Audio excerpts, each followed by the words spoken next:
All right, welcome everyone to the Tuesday, April 18th, 2023 Board of Education meeting. We have all trustees present this evening. We always begin our meeting with the Pledge of Allegiance. If you'd please stand and join me. I pledge allegiance to the flag of the United States of America and to the republic for which it stands, one nation, under God, indivisible, with liberty and justice for all. Okay, it looks like we're starting with recognition. We have 4 areas of recognition this evening. Yes, and we're going to start with we're going to go a little bit out of order of the agenda. We're going to start with our mission moment, our autism awareness at Leonard Elementary. This evening we'd like to recognize the work of 2 teachers at Leonard Elementary School, ASD teacher Megan Murray and literacy specialist Nancy Habush. Megan and Nancy have worked together to create an adaptive version of LLI intervention, and the impact it has had on students in the ASD room is nothing short of amazing. It's my pleasure to invite Dr. Detmer and Sarah Young to the podium to share more.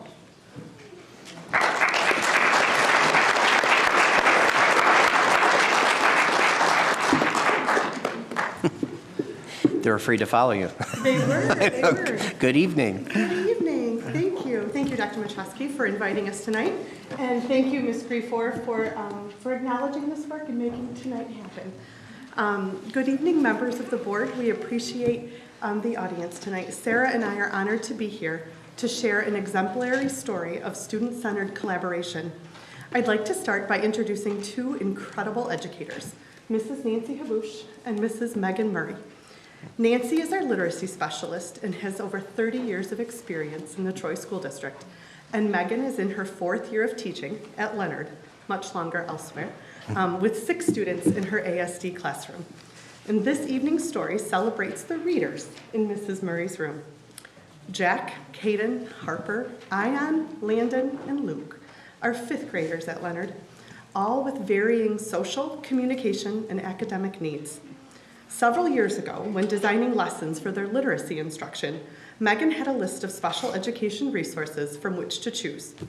Knowing our TSD philosophy of literacy acquisition, she wanted her students to have access to quality materials their general education peers utilized. Enter Nancy Habush. I'm not sure if you've ever had the pleasure of watching a Troy literacy specialist in action. If not, it's impressive. Literacy specialists are the heartbeat of our elementary schools. Their expertise pulses through every classroom, ensuring that every teacher and every student is supported. In Nancy's words, she is the literacy specialist for all students in our building.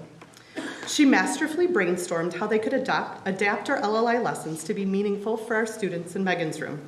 For context, LLI is short for Level Literacy Intervention, which is our Tier 2 intervention for students who need more structured support in reading. It aligns to our TSD comprehensive approach to literacy in that it prioritizes reading lots of interesting texts, and it teaches the important skills of phonics, fluency, and comprehension through these books. Together, Nancy and Megan created visuals to aid in the students' ability to retell and sequence the stories. The same visuals are helpful when they're helpful when students with limited language can point and make choices to communicate their thinking about texts. At the beginning of implementation, Nancy and Megan would co-teach the lessons together. Nancy would model the responsive literacy instruction, and Megan would bring her expertise of her students' behavior and expectations to the lesson. Together, they adapted the instruction for each of the 6 children, bringing parts of the original LLI lesson structure to each student in individualized, adapted ways. Now, we're getting ready to send our little ones off to middle school. It's hard to believe that it's time to say goodbye. And we have readers. Not just kids who get the words right, but readers who can think about the texts, write about the texts, and talk about the books they've read. Their progress is a testament to the professionalism and ongoing partnership that Nancy and Megan have created. Thanks, Erin. Thanks for sharing the story of the wonderful collaboration that took place with Nancy and Megan. There's no doubt these 2 are driven by a desire to meet all students' needs while striving for excellence. I first learned about their collaborative journey with this work about 2 months ago when I was visiting Mrs. Murray at Leonard to discuss her 6 students who will be transitioning to middle school for the 2023-24 school year. After our time spent reviewing each student on her caseload and their needs, our conversation shifted to what current supports and interventions she is using. I was excited to see the adapted materials and intrigued by their efforts and the work she and Nancy had done. Megan shared the tremendous progress her students have made since implementation of the intervention, which is perfectly paired with her expertise in teaching our students with autism. I wondered how we could bring this work to our other program teachers and make an even greater impact on all of our categorical programs across our elementary buildings. Nancy and Megan were both enthusiastically on board for sharing their story with others. Upon meeting with our other elementary categorical teachers, Megan was able to share her journey toward a comprehensive literacy intervention with her colleagues. The elementary categorical teachers were excited to learn about the possibilities of implementation of this intervention into their classrooms. Since this meeting and further discussions with teaching and learning, we're now working on a plan for implementation and professional learning for all of our categorical teachers at the elementary level. We're thankful for the dedication of Megan and Nancy in creating a partnership that will allow our departments to grow and learn together while working shoulder to shoulder, ensuring increased student progress for all levels and programs. We're very proud of the work that has been done and are looking forward to continuing our journey to ensure all students are met with high expectations and equitable instruction in their literacy journey.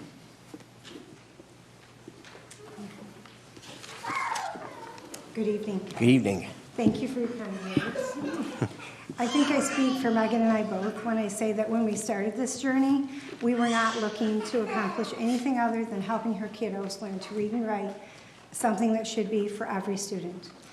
We would like to especially thank you, the school board, tonight for believing in your staff and providing a safe environment for us to use what we know and implement what we believe will help our students to thrive and grow.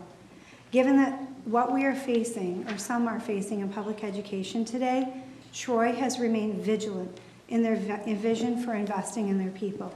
You trust your administration and teachers to do what we are trained to do, teach. By providing us quality professional development, you allow us to grow as professionals. By hiring qualified administrators who read valid research and have greater vision, you allow us to follow best practices within the classroom. By hiring the best classroom teachers and support staff, you allow this work to reach the students, our ultimate goal. Knowing what best practice is and implementing it for each individual learner is the real work of professionally trained educators. This is where the collaboration between general education curriculum and special education is so vital. If best practices are right for Tier 1 and Tier 2, they're also right for Tier 3. By investing and adapting our comprehensive literacy system and then delivering it within an environment that those students thrive, we see positive student results. And isn't this what we are all here for? So thank you, not just from Megan and I, but from all of our peers in the Troy School District for your continued support as a school board as we go forward with our mission of teaching all students in Troy.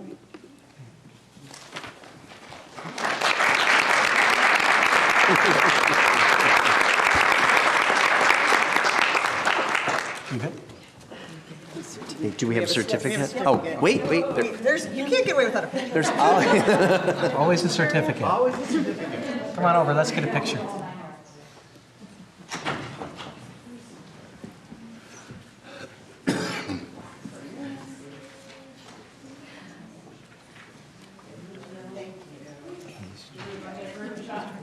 Come in here.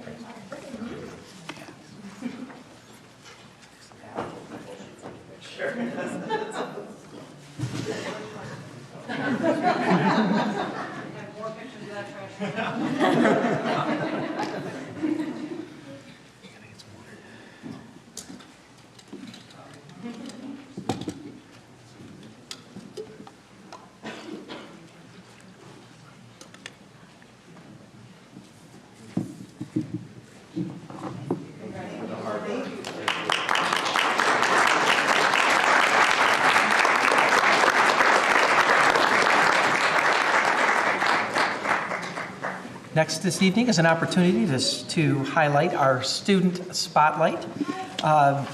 We are here to recognize the creative achievements of students in the Troy School District Creative Guild. This evening, we'd like to recognize Grace Kafagna, a senior at Athens High School, and Thomas Butcher is here to tell us a little bit more about her work. Hi, Grace. Welcome. Thank you, Dr. Macheski, and thank you, members of the board, for welcoming us back for another Student Spotlight. I don't even know where to begin because there's just so much I can say about Grace Kafagna.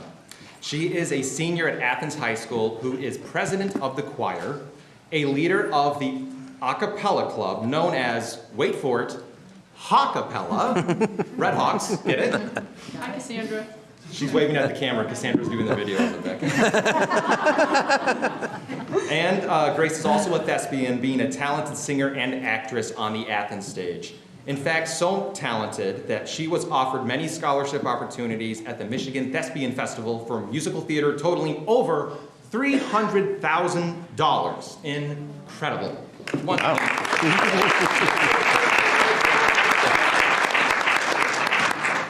However, this is not why Grace is here. I want to talk to you about her talent as a writer. One time, Grace told me this incredibly elaborate plot totally blew my mind, and then I realized this is something that she hasn't even written yet. It was all just in her head. So I say, okay, what else do you got? Here's the list. 1 full-length play, 1 TV show with multiple episodes, multiple songs and other short projects, 2 full musicals, 1 with original music already written, and 3 books, the longest one being over 250,000 words. Grace, how old are you? 18.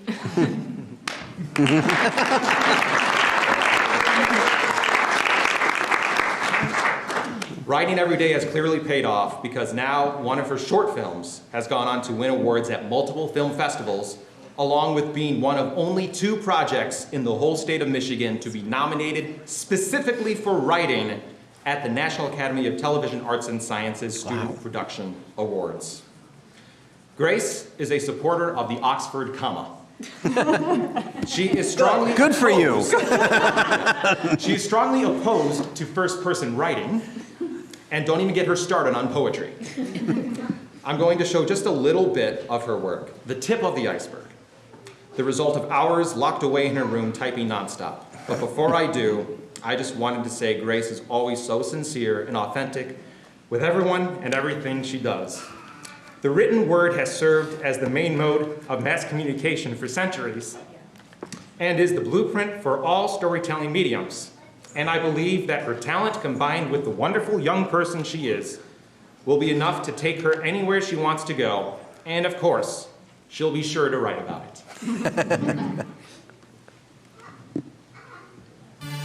I wrote a musical earlier this year.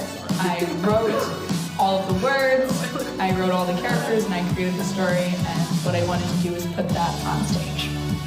I have to get the stage, I have to get the choir room, I have to find spaces that we can practice in. If those 2 places are gone, we actually built a set piece. I didn't, Mr. Donovac did, and then we have to teach it. I have to direct it, I have to give them the scenes that I wrote and watch them say the lines that I wrote. There's a lot of steps to putting it on, and it's really crazy that we've done it in only 2 weeks. Being a vampire in high school, it's hard to say the least.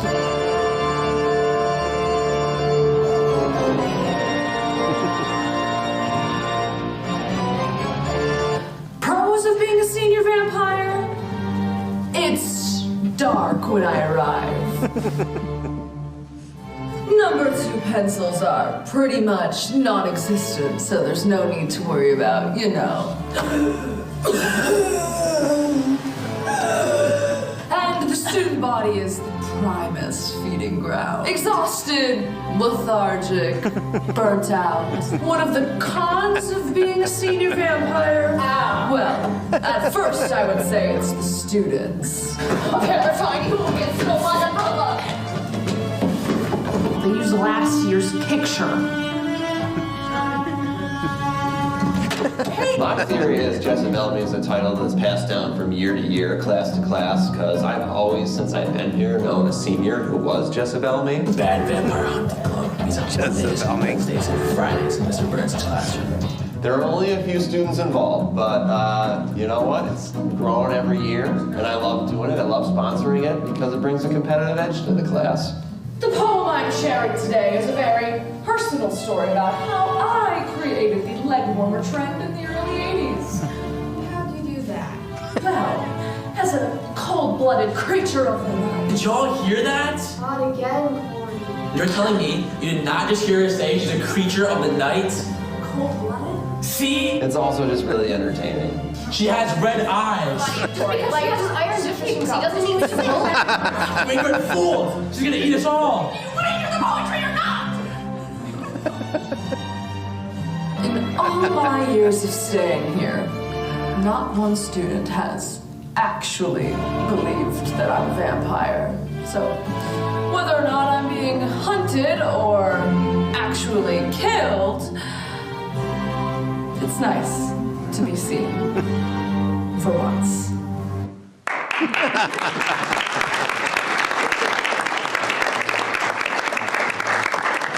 So I want to open for any potential comments or questions from the board, but first I want to give Grace just a moment to say a few words. Thank you. Thank you so much for having me here and watching my ridiculous spectacle out before you. I just wanted to say thank you to a couple people, and then I'll be on my way. But thank you to, first of all, Mr. Meringue, Jimmy Meringue, Krista Manfredi, Adrian Kovian, and obviously Thomas Butcher for all of the things I've been given and the opportunities I've been granted to do things just like this. We've gotten to do a whole lot, and I've been provided the opportunity to have time at school to write, to create, to do things like that. And it just means so much to me. And the personal connections that I've been given with these people have really, really, really helped me for my future and my career, which hopefully will make more people laugh. And at the end of the day, that's what I think that this is most, what I've been trying to do is just to make other people laugh. I think after my grade suffered so greatly due to COVID and due to just everything in that realm of 2020 and onward, at this point, if I can't spread my morals or my own political beliefs through these kinds of things, the main idea I'd like is to get a smile out of somebody and to make somebody's day. So I'd also like to thank my family who's here, and my mom and dad and my twin sibling for being the reason I want to make people laugh. And at the end of the day, the main goal is to make them laugh the most. So thank you so much for having me here. I really appreciate it.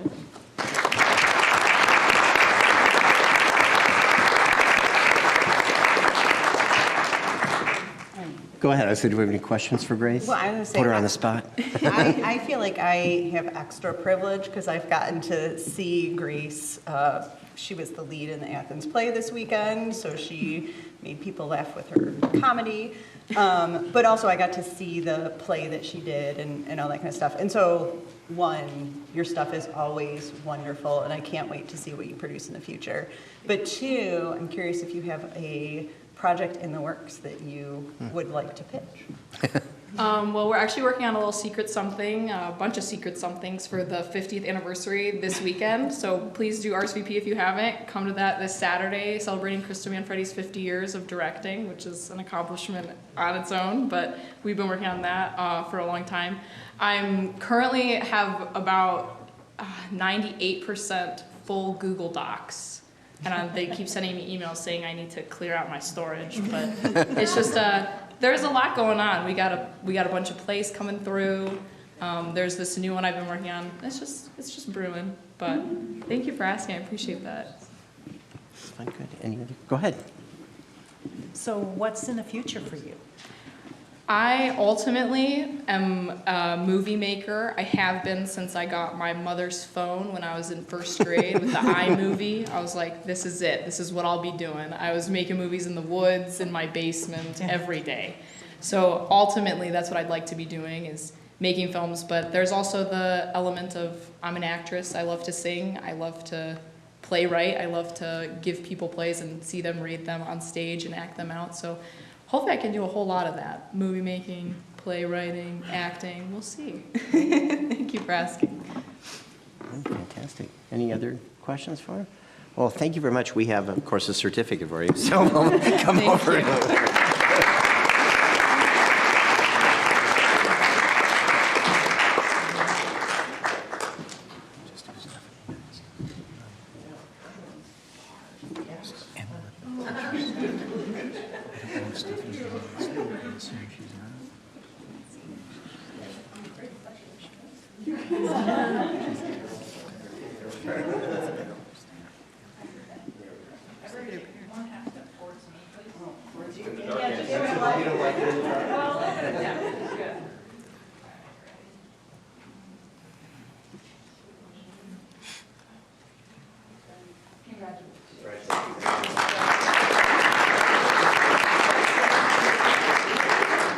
Congratulations, Grace, and thank you, Thomas. Okay, we'll move to. Support staff next. and then we'll end up the other. Okay. Next, we'd like to move forward with item B on recognition, our 2023 Outstanding Support Staff Award.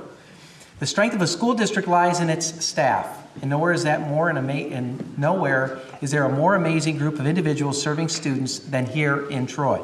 We begin tonight with our Outstanding Support Staff Employee of the Year. For those who may not know, this category of employees includes a diverse group, including bus drivers, secretaries, paraprofessionals, student support aides, custodial staff, food service, technology, childcare, security, and many more that help the Troy School District do its work on a daily basis. These are people who work to make sure that our students and staff have what they need to grow and learn. This year, we received 25 nominees for Outstanding Support Staff Employee of the Year, but one person rose well to the top. Our overall winner this year is no stranger to any of us in the district, as she has an impact on every school, every event, and nearly every person. Tonight, we are honored to honor Stephanie Gervais as our 2023 Outstanding Support Staff Employee of the Year. Before we have Stephanie come up, we would like to show a short video of our visit to surprise Stephanie, complete with some heartfelt words of those who nominated her. Today we honored Stephanie with the Support Staff of the Year Award. Stephanie has been working with the district for almost 20 years. During that time, she has devoted her nights, weekends, many hours to feed the district. There's days where she'll juggle multiple catering events in one day, and she still continues to show up and offer service with a smile. She runs around all over the district. Through the years, I've been working at Barnard Elementary as on the PTO there, and we've used Stephanie's services many times throughout the years. She makes everything so easy to work with. She's always there for us. She comes up with great ideas, and she just makes great experiences for all the kids and staff in the whole district. I've been with Troy for over 30, almost 40 years. And Stephanie and I have worked together for 19 of those years. And it has been a great relationship. It has been my pleasure to work with her. She's outstanding in everything she does. Her attentiveness to detail has made her successful. And I'm always so very proud of every event that she does. We've had some extravagant events with ice sculptures and we've had barbecues, and we've done cooking with kids, and that seems to be her element. You know, she is just great at everything she does. Her attention to detail, again, is what's so successful. But she's also a very good cook, so that makes it all a great package. So Stephanie is my mom, so I grew up with her working in the kitchen. She's just incredibly dedicated, incredibly hardworking. She just doesn't do it for a paycheck. She does it because she genuinely cares about this job. She puts up with me, so we've had a great friendship. I love her dearly, and I am so proud of her, and she deserves this more than anyone.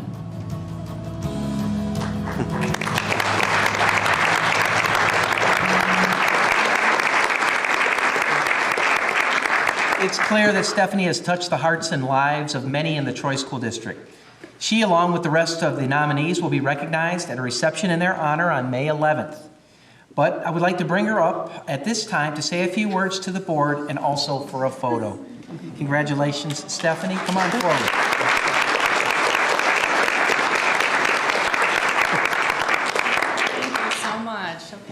happy again. I'm a little teary-eyed. I want to thank Brian Smitaz for nominating me, and for the TFEE for being so gracious. I'm so blessed to have this job. It's not everyone that gets to get up every day and do what they love and spread their wings and just live their passion. And I'm a culinarian, so I'm thrilled to be cooking for all of you. And anyway, I just wanted to say thank you. Well, thank you. Do you want to introduce your family? Oh, okay, I'll embarrass them too. Yeah, there you go. Make them stand up. Rob and my daughter Nicole, who many of you know.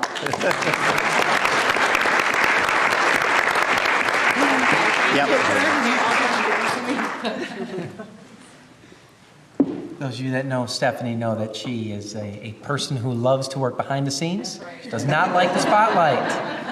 But tonight is our opportunity to celebrate her for sure.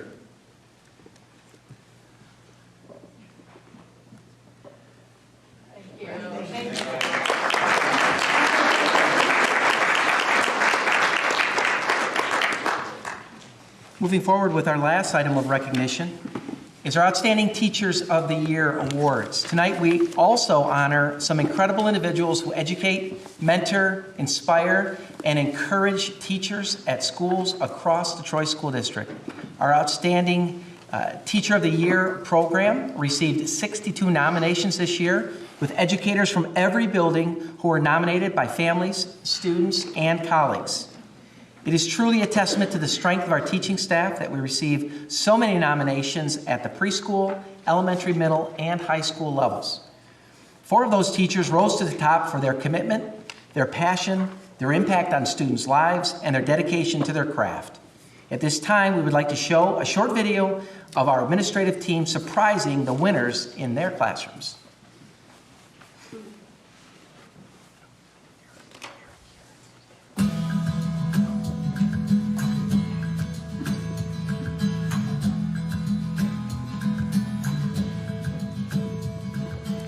You go beyond teaching chemistry to helping students understand that chemistry is about the real world. And you love Big B coffee. You embrace the importance of giving your students the opportunity to be individuals in their classroom, and you embrace the notion of silliness. And to have a teacher who embraces that, who embraces all students and the love for science, everyone's reference to just how important you are to the littlest learners in our school district, and how you are such a mentor to the other individuals within this preschool. Someone who everyone can rely upon to provide the best possible opportunities for again, our littlest learners. Humbled by the people that are here in the room supporting me, because without them, this job doesn't happen at all. So between my current team, my previous teams, every teacher in this building, my administrator who is amazingly supportive. It's just amazing to see that level of support, which is the bottom line in education. Without it, you can't do the job that we do. And it's really appreciated because you rely on your family, which is your staff. I am so appreciative of just every student, every parent, every colleague here in this building that has given me such a great opportunity to enjoy this job, and especially the students, because I would not want to be here 24/7 if it wasn't for all the amazing people in this building. I remember Larson just really being a special place, and I was like, this just feels right. Like, this just feels good. This is a energy and a vibe. My goal every day is to make their day as best as it can be, and my goal long-term is that every child everywhere in not just Michigan, United States, can have a facility like this and teachers to teach these children.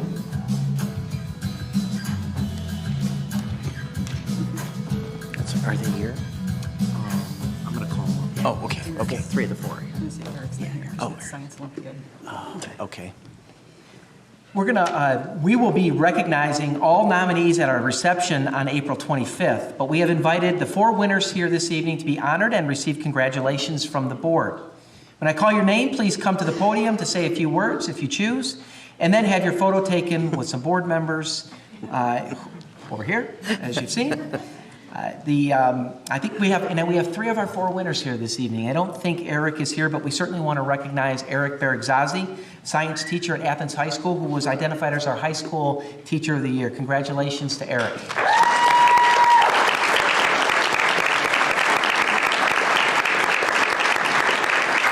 And he's not here because he's working. He's at the Science Olympiad. Science Olympiad. So he's working. Yeah, he's not here because he's working. Yeah, he's not sloughing off. We're pleased to be able to recognize this evening Shannon Jivnowski, science teacher at Larson Middle School, identified as our middle school teacher of the year. Shannon, come on up.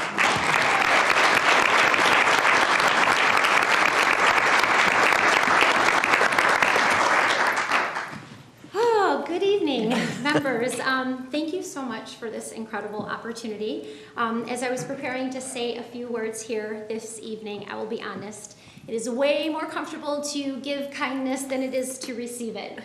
The thoughts that flooded my brain initially when all of this went down tended to be way more critical than celebratory of myself. Even when Dr. Macheski, my principal, Mr. Duda, members of the TFEE, members of the TEA, my family, the whole gang, and I mean the whole Troy Teaching and Learning gang, showed up through my doorway, I was shocked. They really know how to make an impactful entrance, that is for sure. But as I was able to kind of sit back and reflect, I thought, why? Like, why me? Why would somebody do this? Like, I can't possibly deserve this. There's so many amazing teachers that should be recognized for their tremendous work, not me. I see it daily and I am surrounded by it. I go to these teachers for advice and inspiration. And this is just proof that we as teachers are just really hard on ourselves and find it really difficult to accept a compliment. We are constantly striving to do better and be better for our students. We just want so much for them. It's just in our nature. This profession requires us to be deeply reflective, humble, and honest. And quite frankly, that's what I absolutely love about it. Our job will never be done. We will never be truly satisfied. It will never be just perfect enough that we stop working and showing up in new and innovative ways for our students. It is the process rather than the end goal, and I'm fueled by that process. I love that I get to wake up every day and come to a place where I feel a part of a real team. And that's at Larson. And to be part of a team means that you trust and feel safe with those that you are surrounded by. You are inspired by them, supported by them. There's no competition, there's no jealousy, just love and respect. It is with that kind of energy that we can do this type of work and find joy and purpose in it. I'm lucky to be part of the Troy School District that fosters this type of environment. We are encouraged to take risks, and I can remember one of the first, I saw you, Dr. Macheski, on stage, and he was like, just take some risks. And I was like, I'm going to risk it all. But to be truly authentic in the walls of our own classroom and to share our own individual flair out loud unapologetically. That kind of love and support is energizing and motivating. As teachers, we know that our students desperately want a space to be creative in and have the freedom to do wonderful things in their own way. And we are not that different from our students. We thrive in those types of spaces too.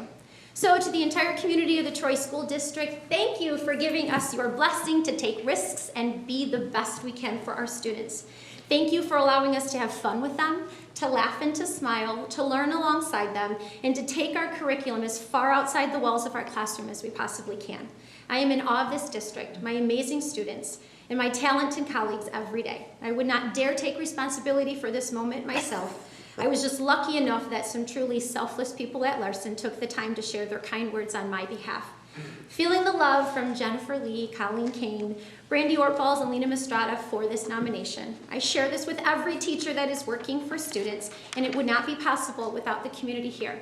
I am overwhelmed with gratitude and know that I am exactly where I'm supposed to be. Thank you again to the board, TFEE, and to the entire Teacher of the Year committee for this honor. So thank you so much. Thank you, Shannon. Are we doing individuals? Okay. Thank you to Mr. Duda, too. I have to give him thank you so much for your amazing leadership. Appreciate it.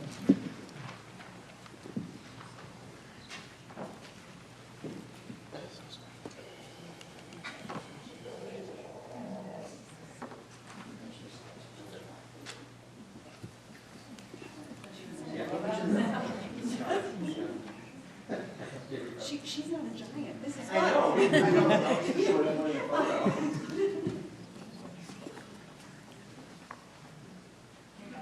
you so much.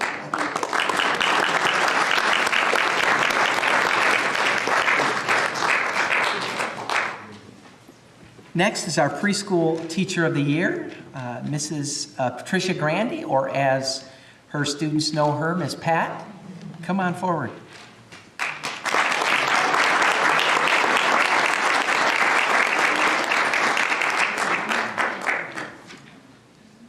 Well, I must say, I'm never in a room with this many adults. My wheelhouse is the youngest learners in this district. I want to thank each and every one of you for such an amazing honor.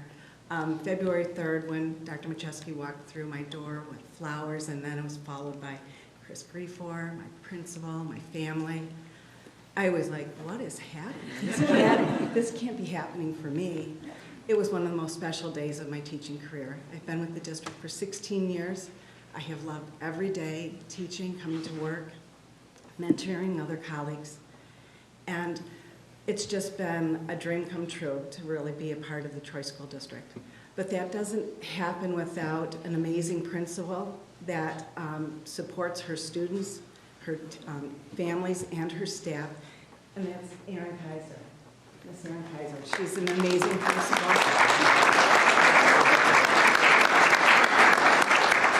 This doesn't happen without all of you who have a vision for early childhood in this district. You have invested in early childhood by the beautiful center that we have, our school that services over 450 students. And you have a continued goal and a vision for what will happen in this district for early childhood. And when you invest in early childhood, it pays off for our students in their whole educational journey. And then lastly, I would like to thank the foundation. I mean, how amazing it is for the foundation to recognize the work that each and every one of the teachers in this district does and how they celebrate what we do. And it's such a great feeling. You know, you work hard every day, and just to be validated by the work that we do. I thank each and every one of you at the foundation, the TEA, Carrie, who's always helping us over at our building, and Chris Griefor, who was, I was lucky enough to be on a committee when we were thinking about starting this early childhood school. And to see it come to fruition and to be a part of it is just amazing. And lastly, I would like to thank my husband, David. Very supportive husband? Yes. He's been very supportive. My daughter, Masha, who is a graduate of Athens, who's in education. My other daughter, Christina, who could not be here. She's student teaching right now in the Dearborn School District and has bronchitis. It's her first time teaching, so of course you get all the wonderful new germs. But I want to thank you. This is quite an honor. It's one that I will remember for a long time to come. Thank you. Thank you, Pat.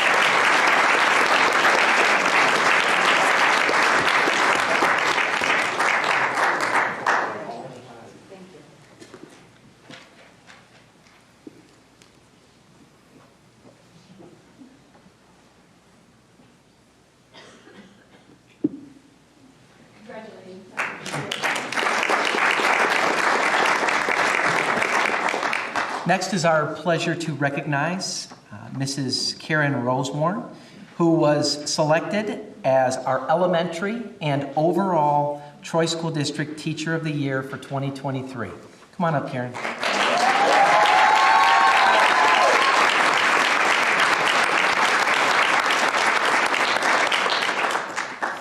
Good evening. Over the last 24 years, I've gotten to know many of the teachers in this district, and I have seen firsthand how amazing they are in so many ways. I feel extremely lucky to be a part of this group of exemplary teachers and extremely honored to be chosen as Teacher of the Year. There are many people who deserve thanks. I will forget many. I want to thank a couple of important groups without whom it would not be possible for me to be here. Thank you to the TSD administration and our school board for supporting teachers in countless ways. From new initiatives and learning to crazy and fun ways to reach our students, you are there to lift us up and provide whatever is needed so that we can give our all to our students. That trust is appreciated more than you know. Thanks to the Leonard staff who has helped me to learn, grow, and refine my practice along the way. This staff is the best in the business. They continue to model what it means to grow good children, and there is nowhere else I would rather teach. Thank you for being you and for allowing me to be me. To Lisa Carruthers, Caitlin Palma, and the Azar family for taking the time to write up a nomination on my behalf, and to Dr. Detmer for supporting that nomination and supporting everything else we do every day for our kids. I appreciate the time and effort into recognizing me. I am forever grateful. Thank you to my friends, most of whom are teachers, and many from around the district who have supported me in good times and lifted me up in the not so good times. Their presence over my professional life has been priceless. I was lucky enough to attend the Troy School District for my entire K-12 education. As a young student, I remember thinking my teachers were simply the best.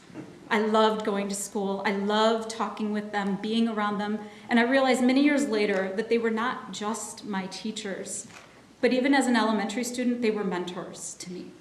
And if I could be half the teacher that Mrs. Sestak, Mrs. Stein, Mrs. Spiteri, Mrs. Rothgeb, Mrs. Clay, and Mrs. Matthews were, then I must be doing something right. Thank you to each of these outstanding educators. It is my mission to honor them and carry out their legacy as best I know how. And most importantly to my family, my husband Kirk, who finds new and powerful ways to support me in a profession that can be demanding on a good day. I love you, Kirk, and thank you for all you do for our family. To my stepdaughter Olivia, who is a current 5th grader, has humored me countless times as I ask for her input on lesson ideas. And to my mom and dad, who have supported me endlessly in more ways than anyone could even begin to count. Thank you for intentionally taking the time to recognize the outstanding teachers of Troy, and thank you for entrusting me with this special and incredible recognition.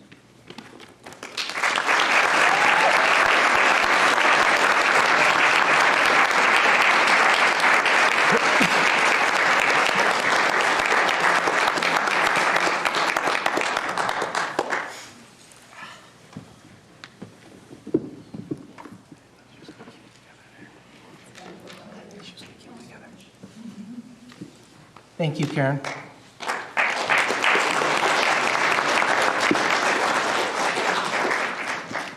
All of our winners were sent to Oakland Schools to represent Troy in a countywide Outstanding Teacher Award program.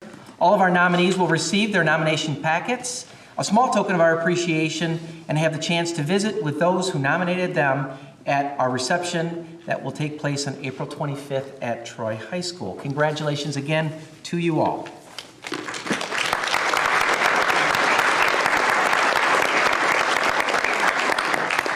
All right, thank you. At this point, we're going to take a 5-minute recess, and you're welcome to stay, but if you're here for one of the recognition events, if you'd like to leave and enjoy the rest of your evening, you're welcome to do that as well. So thank you. We'll reconvene in about 5 minutes.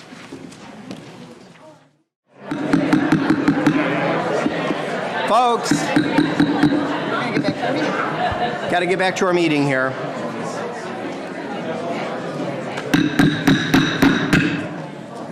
Thank you. Okay, so we're going to move on to additions and deletions. There are none this evening. Thank you. Public communication on agenda items. We have none. That's right. Okay, thank you. And then we move to our general consent agenda. This is comprised of the minutes of the May 7th, 2023 Board of Education workshop, minutes of the May 11th, 2023 Board of Education retreat, minutes of the March 21st, 2023 Board of Education meeting, the Treasurer's report from February of 2023, ancillary fund budget amendment, and then a rescheduling of the June 20th board meeting to June 13th at 7:30, and a change in the meeting location to Troy High School. May I have a resolution, please? Mr. Hoff. Be it therefore resolved that the Troy Board of Education takes action to approve items A, B, C, D, E, and F on the consent agenda. Support. You just do that to torture me, don't you? So I have a resolution by Mr. Hoff, supported by Mr. Hopt. Okay. All right, thank you. Are there any comments or questions on the consent agenda? None. Seeing none, all those in favor, please say yes. Yes. Yes. Opposed, say no. Thank you. Resolution passes. All right, then we move to personnel.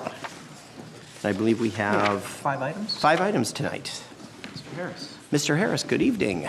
Good evening, Dr. Machewski, Mr. Smith, members of the Board of Education. I'm pleased to be in front of the board tonight with 5 agenda items, so a rather large agenda for us for the month of April, but some very exciting moves that we are making in anticipation of July 1st and the start of next school year, quite frankly. So this is the first wave of planning for next school year already, and I've got great pleasure to talk about 4 administrative appointments this evening. The first being under 6A, and that's a consideration of the administrative appointment for the principal of the International Academy East. And tonight I'm pleased to recommend the appointment of Mr. Patrick Griffin to the position of principal at TSD's International Academy East. Mr. Griffin has worked for the district as an outstanding science teacher at IAE from 2013 through 2021 before being elevated to the position of the program's assistant principal in September of 2021. Since the commencement of this school year, Patrick has served as the interim principal at IAE, where he's demonstrated an exemplary level of performance and commitment to the program. He holds a bachelor's in science and health fitness and preventative and rehabilitative programs from Central Michigan University, and a secondary education endorsement with a major in biology and minor in chemistry from Saginaw Valley State University. He received his administrative credentials by completing his Master's of Education and Educational Leadership from Oakland University in June of 2018. With your approval, we're excited that Mr. Griffin will formally begin his principal position that he's been doing the majority of this year as an interim, beginning July 1st, 2023. All right, thank you. We're being asked to consider the appointment of Mr. Patrick Griffin as principal at International Academy East. May I have a resolution, please? Dr. Wilson? Be it therefore resolved that the Board of Education issues a 2-year probationary administrative contract without tenure in the administrative position to Mr. Patrick Griffin, who will begin his duties as Principal, International Academy East, effective July 1st, 2023. Support. Thank you. I have a resolution by Dr. Wilson, supported by Mr. Hoff. Any comments or questions about this? Seeing none, all those in favor, please say yes. Yes. Yes. Opposed, say no. Thank you and congratulations. Congratulations. For the job you've been doing. Yeah, for the job you've already been doing.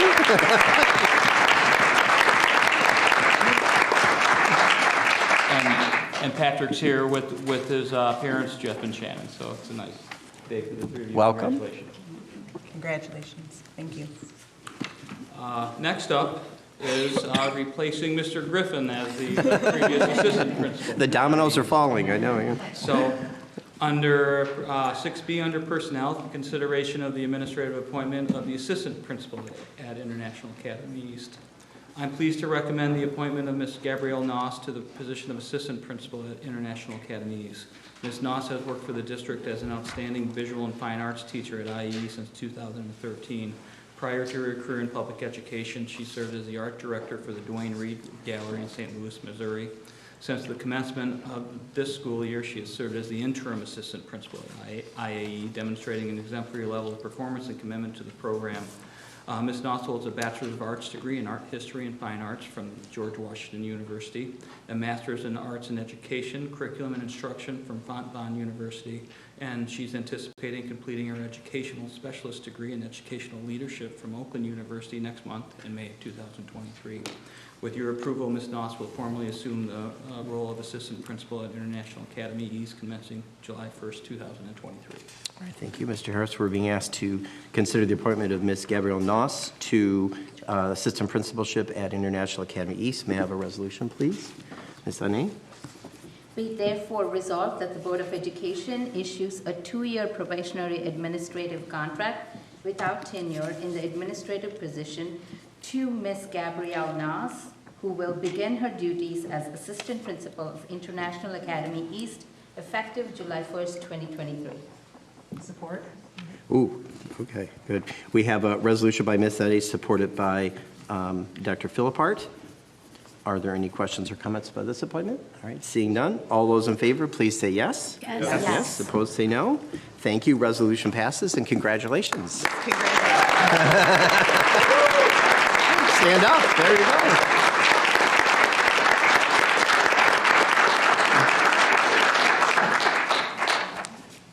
And Gabby's here with her husband James and daughter Charlotte. Congratulations. I was going to say, let's welcome to you too.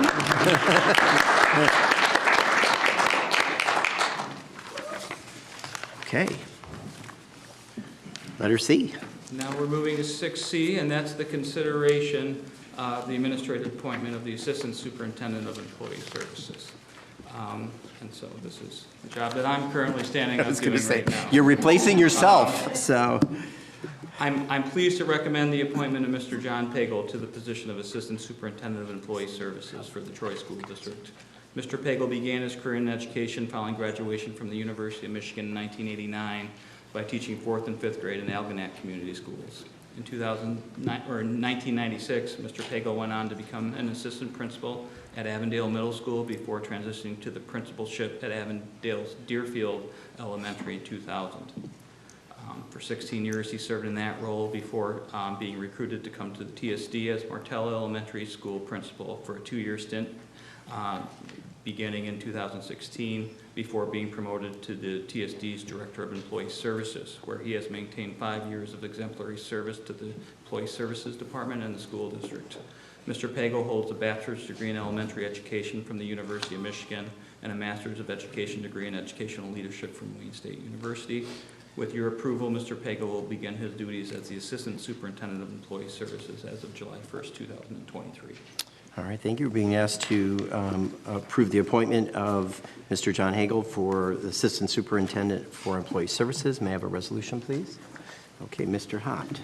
Be it therefore resolved that the Board of Education issues a 2-year probationary administrative contract without tenure in the administrative position for Mr. John Pagel, who will begin his duties as Assistant Superintendent, Employee Services, effective July 1st, 2023.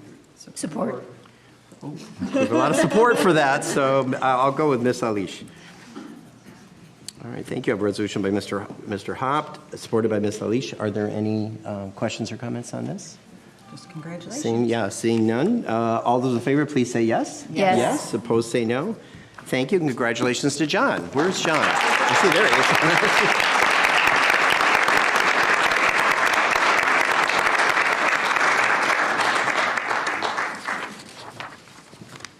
Now we're on to 16. Yeah, no, I can't let you go on first, because before we go on, because I don't know if we'll have a chance to publicly thank you for the work that you've done for us for years. And I can tell you, having been on the board before and after your tenure here, you've made a phenomenal difference here, and we're sad to see you go. So we're happy for your next step in life, but I had to at least say thank you again for all your service to the district and to the board. So thank you.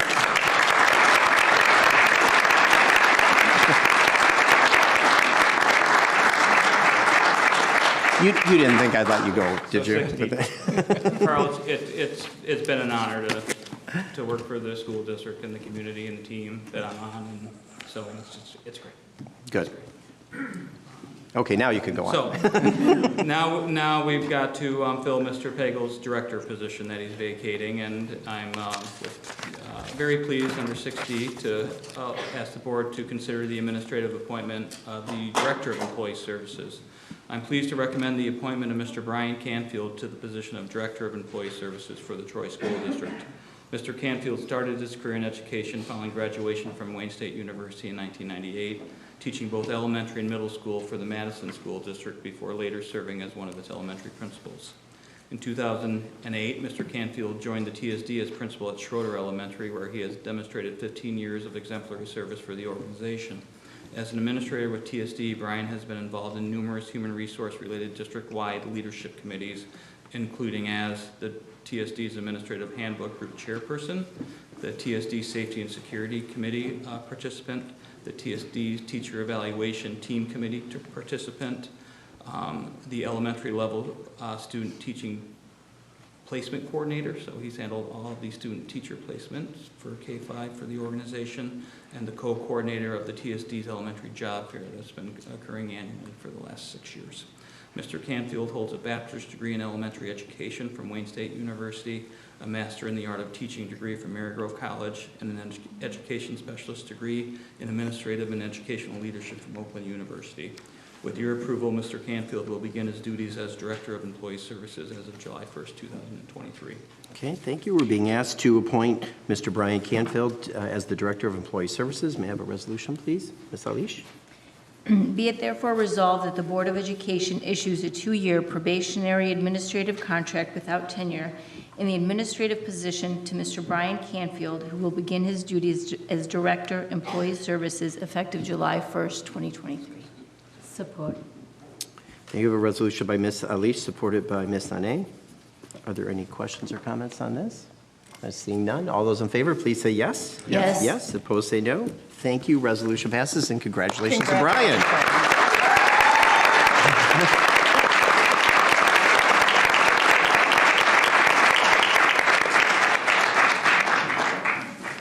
Other than 42 principals, did you bring anyone else with you? Is that okay? Yeah.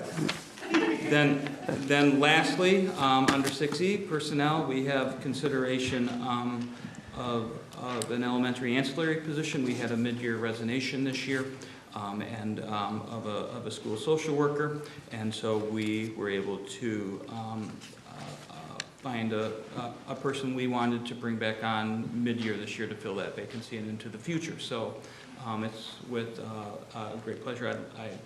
The board's got to approve the contract of this individual, so I'm recommending that the board issue a probationary contract to Mrs. Julie Cezapansky as a 1.0 social worker at Barnard Elementary for the remainder of the school year.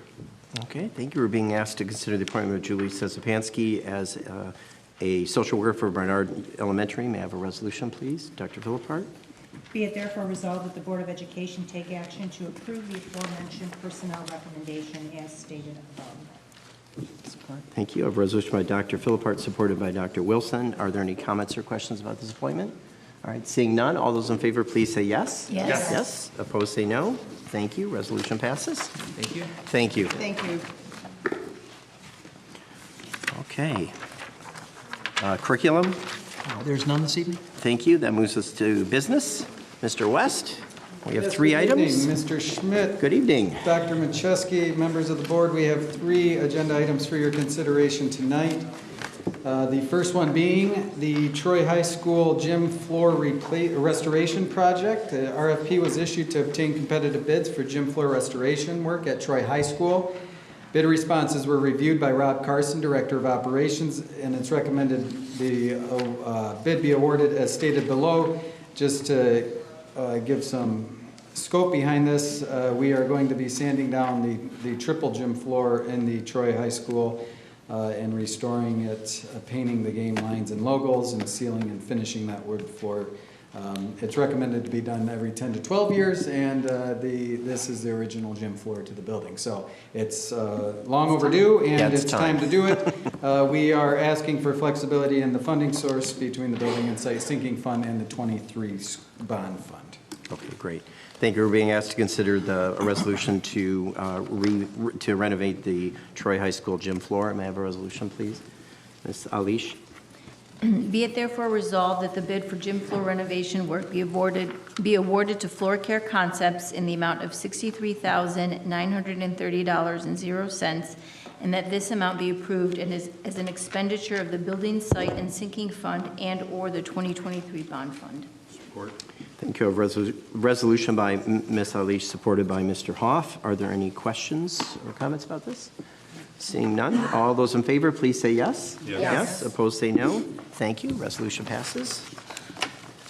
Thank you. 8B, elementary audio upgrades. A RFP was issued to obtain competitive bids for elementary audio upgrades. Bid responses were reviewed by Beth Soggs, Director of Technology, and Convergent Technology Partners. It's recommended the bid be awarded as stated below. The scope of this project is to replace the audio equipment in the large gathering areas of the elementary buildings. This includes audio and cafeteria, stage, and gyms.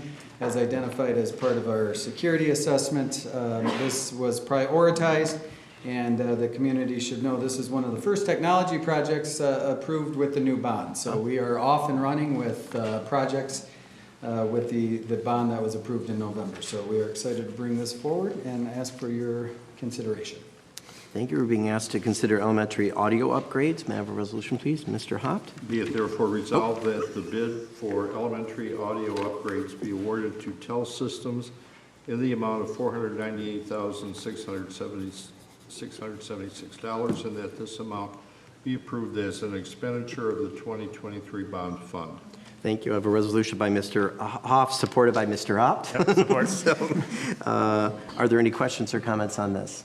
I think it's about time. Yeah, and this one, I believe we had, it wasn't simply replacement, we actually went with an alternative suggestion on this. We did. And can you kind of, just for the public, talk about what that, adding that extra, what that's doing for us? Yeah, I'm just reading the notes here, sorry.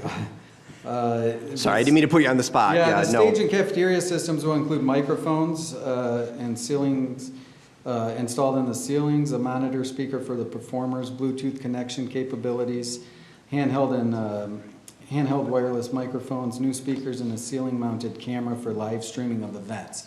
So everything that will be housed in the existing cabinet. So the main thing is that it will have the camera that can capture the elementary events that take place in their large gathering areas. So we thought that was a nice enhancement. And then this also puts all of our elementaries at the same level, right? It does, In yes. terms of capabilities? It does. Which we don't have today, do we? That is my understanding. Okay, great. All right, thank you. Thank you for answering the questions the way I expected you to answer them. So, okay, all those in favor, please say yes. Yes. Yes. Opposed, say no. All right, thank you. Resolution passes. Sorry, I didn't mean to put you on the spot. I just thought there were some good things in there the public should I know. appreciate that, Mr. Schmidt. 8C, the Troy Racket Club has approached administration and presented to the Board of Education a proposal to enter into a public-private partnership that would expand access to tennis and pickleball for the students of Troy and the Troy community as a whole through the development of a tennis facility on the Troy High School site. As such, it's recommended the following resolution be approved. Okay, so we're being asked to consider a public-private partnership with the Troy Racket Club that would allow us to enclose or increase the number of courts and enclose those courts during the winter months. May I have a resolution, please? Ms. N.A. Whereas the school district and TRC is desirous of entering into a public-private partnership that positively impacts the students of Troy, and whereas the school district and TRC is desirous of expanding tennis and pickleball offerings to the students of TSD and the community of Troy through development of a tennis facility on the Troy High School site, and whereas the design of the facility and site will seek to minimize the amount of additional concrete and traffic flow issues, and whereas the design of the facility and site will seek to minimize any adverse impact to the environment through retention of current trees or planting of new trees, and whereas subject to design and construction approval, the facility should include 12 to 15 tennis courts, which is an expansion from the current 8 courts that currently exists, and whereas subject to design and construction approval, the facility would be domed appropriately October through April to allow for winter play and include outdoor lighting to allow for later evening play in summer, and whereas the facility would be membership-based pay-to-play for community members, and whereas the facility would be membership-based pay-to-play for students outside of the school day, and whereas our Troy High School students and staff will have free exclusive access to the facility during the tennis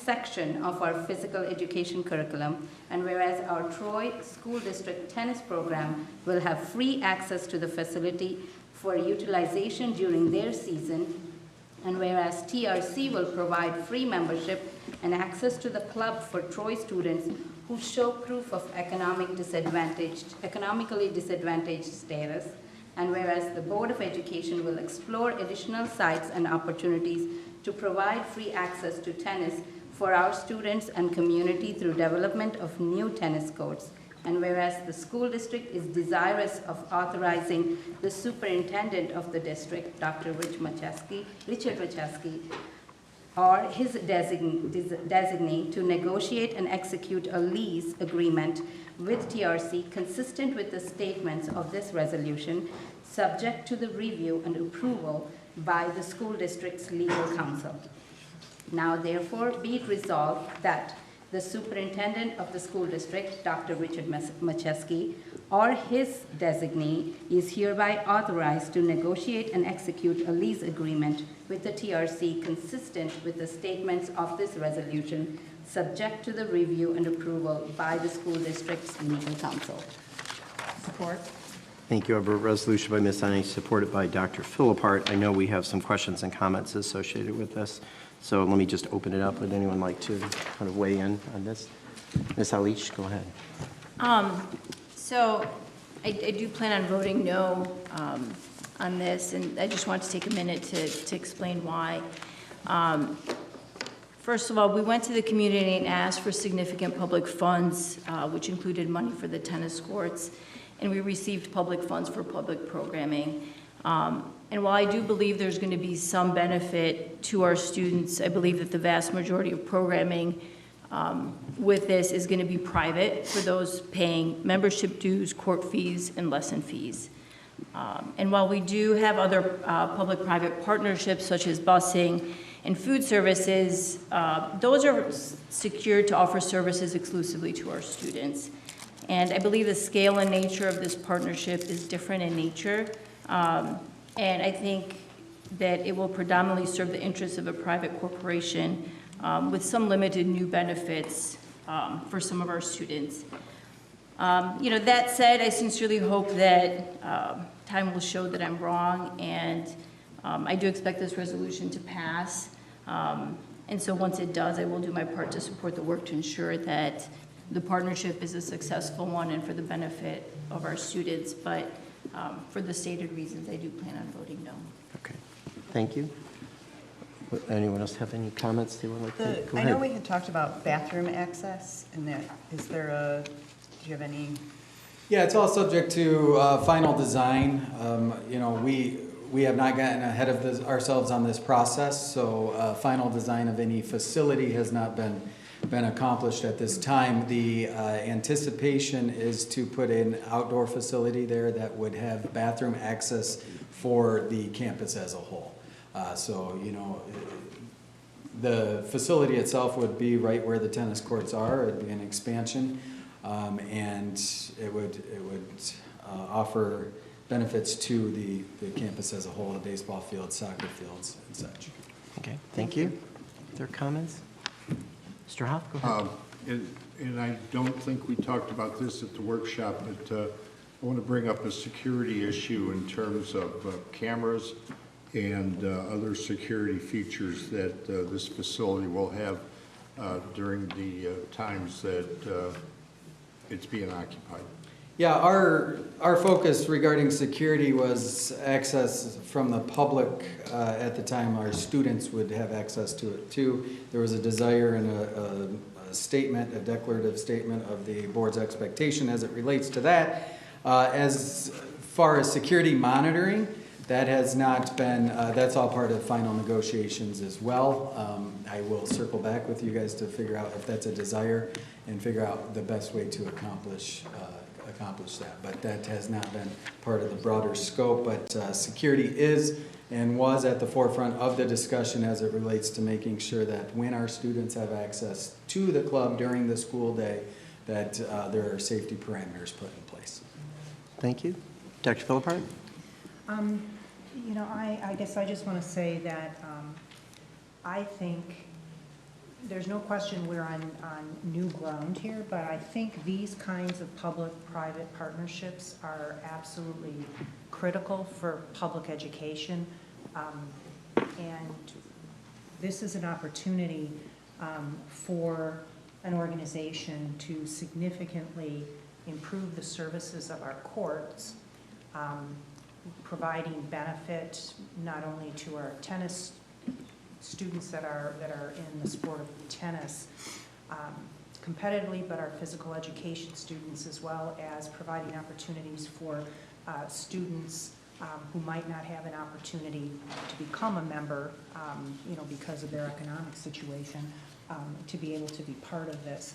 And so I do recognize that, we are on new territory here, but I think, and I'm going to talk a little bit later in roundtable as well about, reinvigorating our business education roundtable. I think to invite partners, particularly business partners, who are willing to spend money to support education is a good thing. Obviously, this all has to be negotiated, and what we're doing tonight is giving the superintendent the opportunity to work that out. But I think, the money that originally had been proposed to be set aside in the bond, we've got plenty of other needs that we can use that for. And so my hope is that the community will look at this as a creative solution to still providing world-class tennis facilities to our students, and then freeing up money that will allow us to meet some of the other needs that the district has. So, but I do want to acknowledge, and we've had, I think, good debate, and I certainly respect Ms. Alicia's position on this, and so we are on a bit of uncharted territory. Okay, thank you. Any other comments or input? Okay, seeing none. All those in favor, please say yes. Yes. Yes. Yes. Opposed, say no. No. Okay, thank you. Resolution passes 6-1. Thank you. Thank you, Mr. West. Okay, so we're going to take a break here, about 5 to 10 minutes, and then we'll reconvene and start in with public communication on non-agenda items. Hey, Carl. Pardon me? Did I? Oh, yeah. Can we do that? Yeah. Sure. Okay. We'll go ahead and before we take a break, let's go have our students do their updates for us. So, okay. Can we move to? Why don't we start with Sarah tonight? Hi, Sarah. Hi. Hello, everyone. Hold on a second. Can we please be polite? Thank you. Hello, everyone. I am pleased to be here on behalf of Athens for the April board meeting. Last week, we had our spring testing, which entailed the PSAT and SAT, along with work keys and MSEP testing. We are excited to move forward with the school year and can't wait for what the ending brings us. Our annual ethnic fair is this Thursday. This is one of the most popular events at Athens every year. In the first half, students will be presenting cultural food as well as presentations about their ethnicity. Then, as the night moves forward, there will be a fashion show showcasing beautiful cultural clothing and various performances embracing diversity at Athens. Please come support this lovely gathering to appreciate all cultures in our community. Our women's varsity powerlifting team came in first place this past month. They are the state champions of 2023, while men's varsity finished 5th in the state. We are incredibly proud of our Red Hawks as they have shown determination and strength both literally and figuratively throughout the season. Last week, Thursday, we held a senior service night. Many NHS volunteers took part in serving and setting up the event for the senior citizens in Troy. This service event consisted of a dinner, a showing of this year's ATC spring play, You Can't Take It With You. It was a pleasure to serve the seniors in our community, and we cannot wait until next year to serve them again. There was a career fair that was held on March 21st, which focused on the opportunities such as certifications, apprenticeships, associate degrees, and training. This allowed students to bring resumes to this event and become informed regarding post-college decisions. The career fair was an astounding event our participating seniors got to explore in order to become career ready. She's the First had a bake sale at the end of March that lasted 2 days. This bake sale was put up during all lunches, and all their proceeds went to the charity founded by them, which helps young women in other countries get an education. This is a great way to end Women's History Month in our school. As AP tests are approaching, we have made studying available to all students by allowing them to check out AP exam practice books. Most AP classes' curriculum is coming to an end and getting ready for review. AP exams will take place May 1st through the 12th. Throughout this time, the Mental Health Club will implement stress-relieving practices such as therapy dog visits throughout this month. Our spring sports have started off great as our girls lacrosse just won a game 21-3 against Clarkston last Friday, and our boys lacrosse won against L'Anse Creuse North on Saturday, 7-5. We are excited to have the boys team take on Troy High this Friday on the Athens field. Some important reminders for our seniors include prom, which is May 19th, the senior all-night party on June 1st, and graduation, which is on June 3rd. Please make sure to fill out all paperwork and make all payments by the due dates to register. You can find all these updates in our newsletters, Schoology updates, emails, and our website. Thank you so much for your attention, and I hope you all have a good week. Thank you, Sarah. Nish Palapu is at a conflict tonight, so he's not available from Troy High. So I'm going to move over to Lexi. Hi, Lexi. What's going on over at TCCHS? Well, first of all, good evening, audience and members of the board.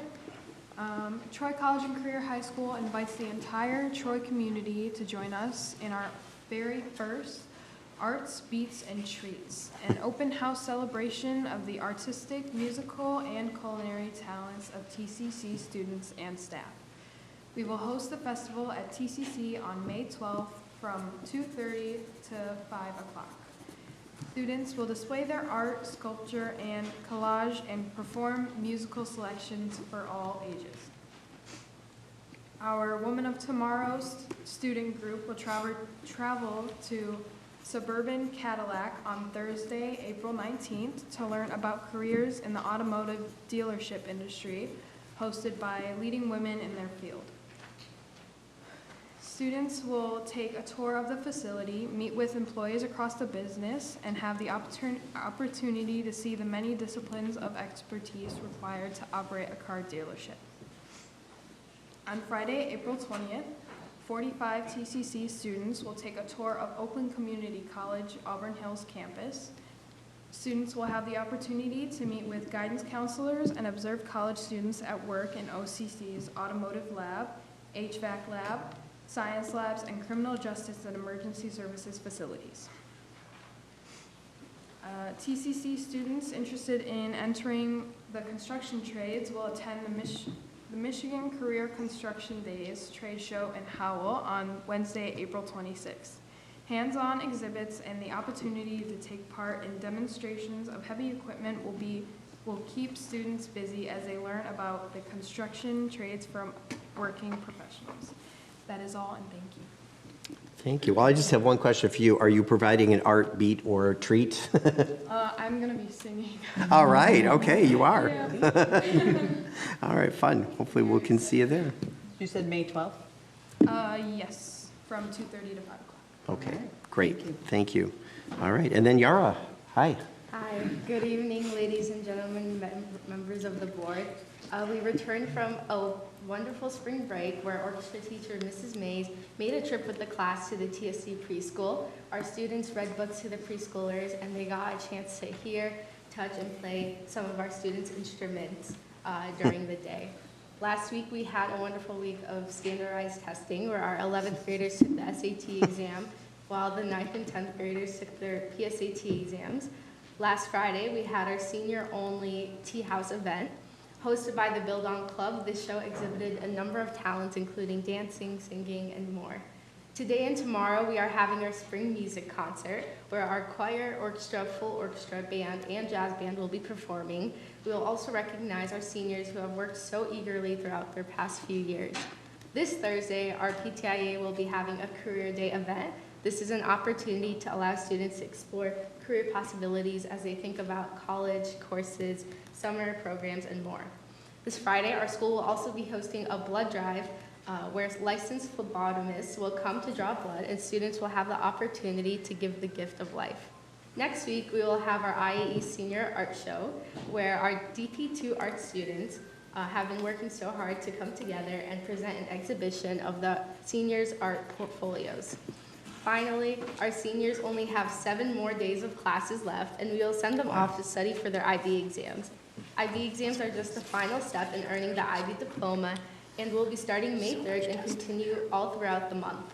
During this time, the teachers have been so kind to open up time slots for students to come in and ask questions as they prep for their exams. Seniors will also plan to commit to a college by next week on the National Day of May 1st. We are eager to finish the year strong, and thank you for listening. Great. Yara, is the senior art show, is that just during the school day, or are there any evenings where it's open for the public to see? I'm pretty sure it's after school. I'm not sure of the exact time, but I can Yeah. let you know. We have a couple of people who might know. Yeah. 5 to 8. 5 to 8. On what day? What day? Tuesday the 25th. On Tuesday. Okay. The 25th? April 25th? April 25th. Okay. Thank you, Ms. Knox. Thank you. All right, and thank you. Assistant principal. I know, it's really nice that they're here for backup, isn't it? Okay. All right, good. All right, we're going to take a short break, again, 5 to 10 minutes, and then we'll come back and we'll dive into all of the public comment. Okay? Thank you. Thank you. Okay, folks, we're going to start with public comment. Just as a reminder, based on the number of sheets that were turned in, we're going to provide 2 minutes for each speaker. I will, I don't know if it's helpful or not, I can tell you who's coming up next, so if you want to be on deck, if you want to get closer to the microphone, we can get through this as quickly as we can. And then, again, you have 2 minutes. Dr. Wilson will let you know when you have about 30 seconds left, just so you can time yourself. We'd ask when you hit the 2-minute mark that you finish your thought and then relinquish the mic. Let's be polite to each other, and we'll capture everything that people are saying. This is, it's not a dialogue, so it's really a chance for you to kind of read your comments into the record. If there's something that we need to respond to you directly on, administration will reply to you at a later date, and that's why we get your information on your form. So we'll go through. Okay? All right, so my first person I have here is Mr. Joseph Olivier. Good evening. My name is Joe Olivier. Good evening. I'm a local coordinator with the International Cultural Exchange Services. My purpose here tonight is to shed light on a problem with the exchange student enrollment situation within Troy schools. Since I started my job in May of 2019, I've encountered a few Troy families that wanted to host exchange students with us, but couldn't do it. One elderly Troy couple I know who hosts with us regularly takes their students as far north as Holly in order to enroll them. The problem? A policy of only allowing 2 exchange student enrollments per year in the district. Every extra open slot could be used towards Troy's enrollment counts to procure more of that precious funding instead of sending potential money to Holly or other area schools, or losing it altogether. According to an April 12th Channel 4 news report, 90% of students in Michigan attend schools without sufficient funding and require a boost of $2,000 each for a proper education. In this post-pandemic period of heavy inflation, every district needs every penny that they can get to stay operational. Additionally, with the countless benefits foreign exchange students provide to the educational experience of local students, a policy of only allowing 2 per year in the district can negatively affect a wide range of academic areas. So, it begs the question, why would a district enact such a policy of long-term self-harm? Okay, thank you. Next, we have Mr. Toby Tang. Good evening. Good evening. My name is Toby, and I hope you enjoyed tonight's recognition and award session, because everyone is happy. I'm not happy. Everyone is laughing. I'm not happy. I'm not laughing. Almost everyone is saying yes, except Miss Alec. And I thank you. That no is valuable, and I'm saying no today. I'm saying no to remove the honor class. I didn't know about this anything, but I was told by my friend. I got so many district emails, but I didn't see anything about this. My personal feeling is like you are doing this secretly. Even like this, you put it us by the end of the meeting and everyone's leaving.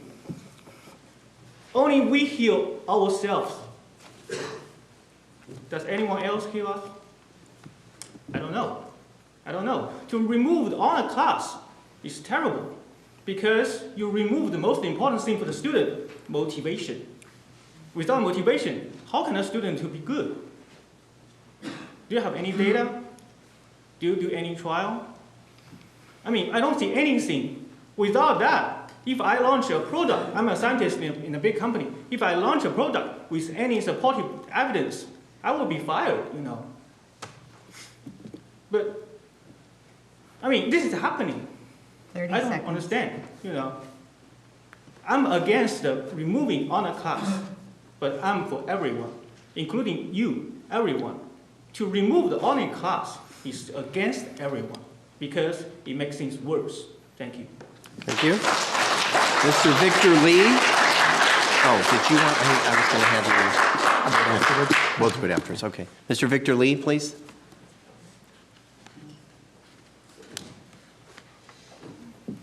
Hi, Victor. Hi. My name is Victor, and I'm a 6th grade math honors student. I've always enjoyed the honors program because it challenges me, and the curiosity for math that it has brought has made me explore more math outside of school and develop an interest. I don't see why the removal of honors is necessary. At my school, about 50% of the students are in honors. This means that honors is already a very inclusive program. By taking out honors and putting everyone in the same class, everybody will move at the same place as the slowest student. This doesn't allow the quicker students to move ahead, which I think just completely defeats the purpose of a good education. Furthermore, the students of the choice schools weren't notified once during the removal of honors until the decision was finalized. This makes me think that removing honors is something that you don't want the public to know about until they have to. And that just implies that removing honors is a bad idea. If you thought removing honors was a good idea, and lots of people would have agreed with it, you would have advertised it all over Troy, just like you did with the bond proposal. I hope that you will reconsider the removal of honors and bring the program back. Thank you.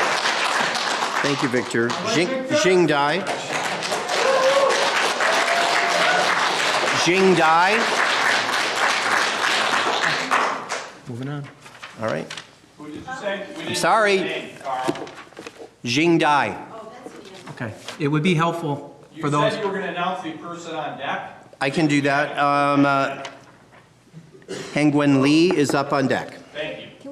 Mrs. Lee, before you start, it would be helpful if when our speakers are done, if you would please be quiet so we could announce the next speaker. We ask for your simple cooperation. And actually, I forgot if you could indicate if you have a child in the district.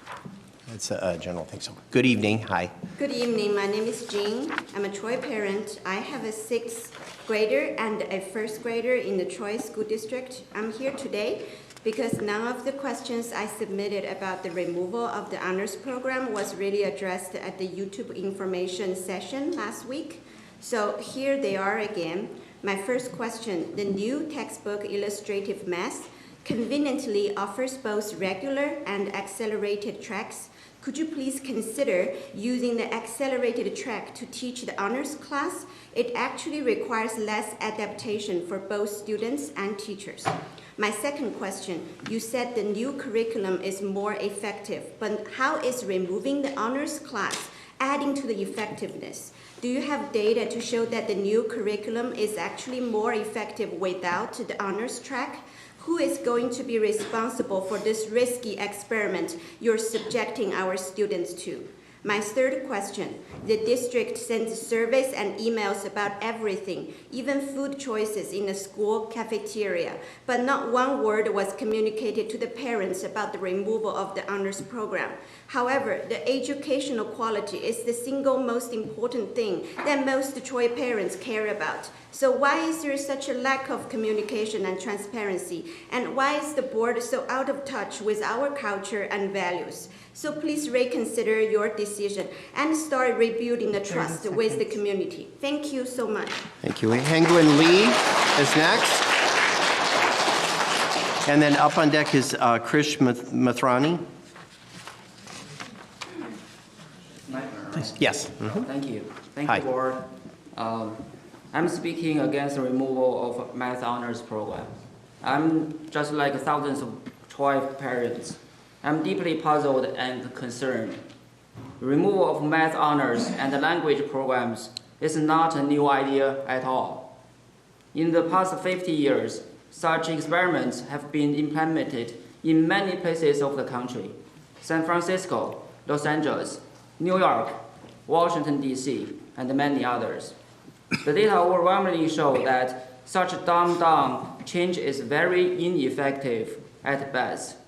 All students groups, advanced, average, struggling, all those students, their performance all goes down over the time.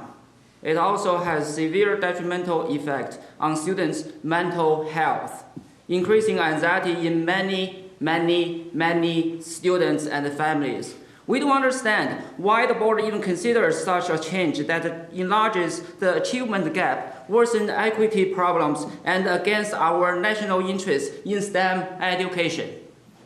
For the newly adopted math textbook, There is already an accelerated track text available, beautifully designed for the honors track by the same publisher.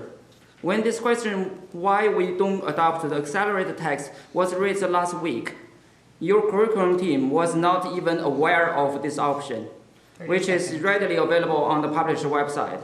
It cannot be more clear that your team did not do your due diligence, did not put our students first. You haven't provided any supporting data either. Our answer to this baseless change that potentially hurts all kids in Troy is a firm no.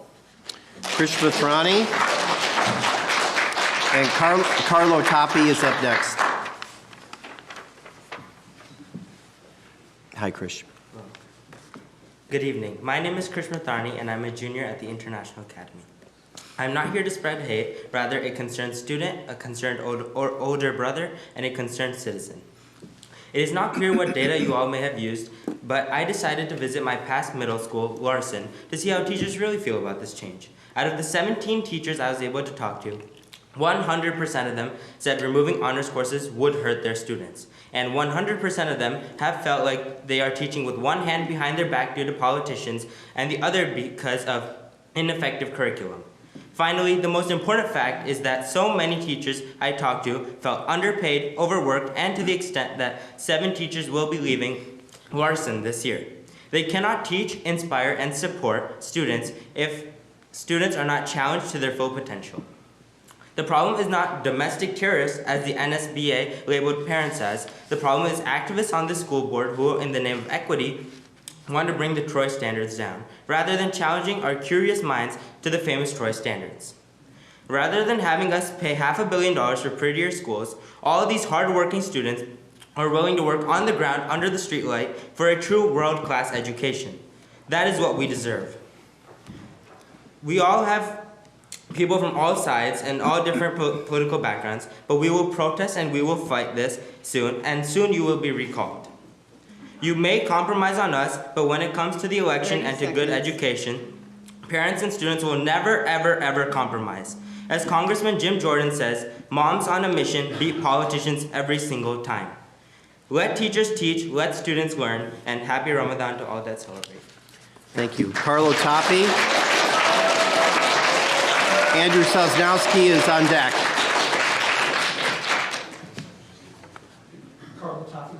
That's correct. Good evening. Good evening. I'm Carlo Tapi. I have a 8th grader in honors and a 6th grader not. And this, I really want to talk to the parents, okay, of the honors math and the kids younger, of what they're going to be missing. Okay. Honors math for my 8th grader, 3 years now, never been more impressed with the class. I think I've told you this guys before.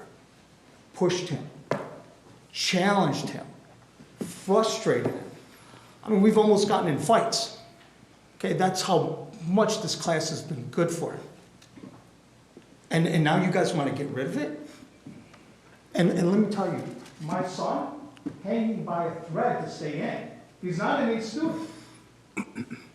Hanging by a thread. Could you address the board, please? Class. Thank you. This is your chance to address the board. All right, whatever. And he's hanging by a thread to stay in, and I couldn't still be more impressed with the class. And now you guys want to get rid of it. And you're educators. What's wrong? Unbelievable. You call yourself educators. And my kid is to prototype this, because you know what? Maybe he deserves to go down to regular math. That's what's great about having both. Some kids can move up, some kids can move down. And I'm all for raising the standards of this one. In fact, I've got a 6th grader in this one. Quite honestly, I think it's too easy. So if you guys want to address this track and make it more challenging, I'm all with you. But leave honors math alone or resign. Have some dignity. Thank you. Andrew Sosnowski. Is that Juan? Juan? And then Luna Juan is up on deck. So. Good evening. Good evening. Andrew Sosnowski. parent of 3 students in the Troy School District. $2.7 million from the CARES Act, $843,000 from the elementary school and secondary emergency relief funding, an estimated $1.8 million from emergency funding 3, total of $5.4 million in federal COVID relief, with an additional $2.1 of 75-25 matching funds from the state of Michigan, according to a report that was just published by the Mackinac Center for Public Policy. Troy School District received nearly $8 million in COVID relief funding. Now some people are saying that TSD can't afford to keep honors, and it blows my mind. And if that's truly the case, this sounds like a classic case of poor management. We don't have the info on when and how all those funds were spent, but either way, shame on each and every one of you that have plans to move forward with the removal of honors courses. How do you sleep at night? Watering down educational opportunities for hardworking kids is never the right thing to do. If you plan to remove honors courses, do yourselves, and more importantly, our kids a favor and resign. Don't be an idiot and follow Carl's lead in the removal of honors courses. 30 You seconds. can't all possibly be that dumb. Thank you. Luna Schwan. And then on deck is Stephen Sheng. Good evening. Good evening. My name is Luna. I have 4 children in Troy, so they starting from preschool all the way to high school. So luckily, my older ones enjoyed the honor school, English honor, math honor for her high school and the middle school. First of all, I want to tell the board members that as parents, we're not against the changes. We welcome changes in the purpose of continuous improvement. But those changes have to be data-driven and evidence-based. And we agree on that. And second, we're furious about how you make out the decisions. We want the process to be transparent so parents can know what happened to their children, to this community. And third, I heard that the whole reason for removing honor is in the purpose of DEI. So D is for diversified. Our children are not only diversified in terms of their culture, background, race, also in their ability in learning. So you put all the children verified in their learning capacity in one classroom does not do the good for the children. And second, E is equity, not equality. Someone needs more help, someone needs less. Giving them the same thing does not do them good. It will hurt some children in some ways. And I means inclusion. Inclusion means when you make decisions, you have to include the children, the students, the teacher, the parents, and the community. So we want you to learn the true meaning of the DEI and including all of us to making this whole city better. Thank you. Thank you. Stephen Shen. And on deck is Amy Lau. Good evening. Good evening. Good evening. Thanks, board, and gave us opportunity to present ourselves again. This is the 3rd time I came here. So I was an educator. I was trained as an educator. I gave class at the college and universities before. So I understand it's very difficult, very challenging to be an educator. I appreciate all the efforts of you and all the efforts of all the teachers in elementary school, or middle school, high schools. So a good education needs cooperation from educator and the parents. So we need trust between each other. So I do not want to express the frustration and the upset or the angry expressed by those parents. So what I feel is not harmony between educator, the board, and the parents. Without this harmony, trust, the students' future will not be very good. I would say that. People will say our house value will be at risk.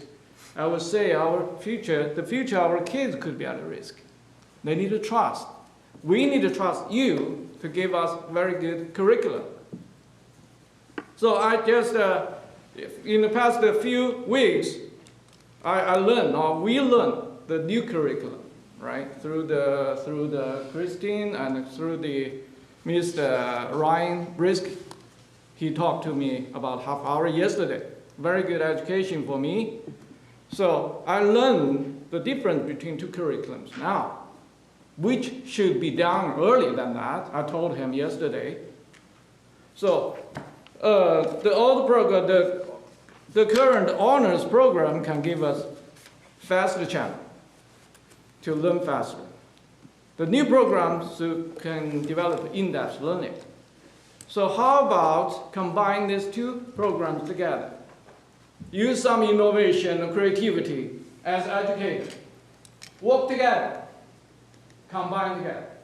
Solve this kind of conflict together. Time's up, sir. Thank you. Okay, thank you. Amy Lau, and then up on deck is Li Xin.